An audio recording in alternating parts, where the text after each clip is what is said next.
আসসালামু আলাইকুম প্রিয় দর্শক, আজকে আপনাদেরকে দেখাবো carbon die oxide CO2 fire extinguisher. এই ধরনের ফায়ার এক্সটিংগুইশার সাধারণত electric sub station, electric metre, electric circuit breaker যেসব জায়গাতে থাকে সেই সব জায়গায় এই CO2 টাইপ ফায়ার এক্সটিংগুইশারগুলো ব্যবহার করা দরকার। কারণ এই CO2 ফায়ার এক্সটিংগুইশার আগুনের অক্সিজেন সরবরাহ বন্ধ করে দেয়, ফলে দ্রুত আগুন নিয়ন্ত্রণে আসে। এটি কোনো পাউডার বা পানির মতো কোনো অবশিষ্ট অংশ রেখে দেয় না। তাই server room, electrical panel, office room, ল্যাবরেটরির জন্য এটি খুবই একটি উপকারী ফায়ার এক্সটিংগুইশার।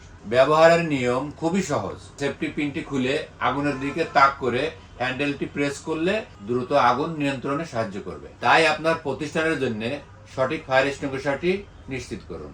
যাদের এই ফায়ার এক্সটিংগুইশার গুলো দরকার তারা আমাদের ঠিকানায় যোগাযোগ করতে পারেন। আমাদের ঠিকানা Azampur Uttara Cosmo shopping complex, দ্বিতীয় তলা, শপ নাম্বার 17, উত্তরা, আজমপুর, ঢাকা। আর যারা অনলাইনে যোগাযোগ করতে চাচ্ছেন তারা আমাদের স্ক্রিনে দেওয়া নাম্বারে যোগাযোগ করতে পারেন।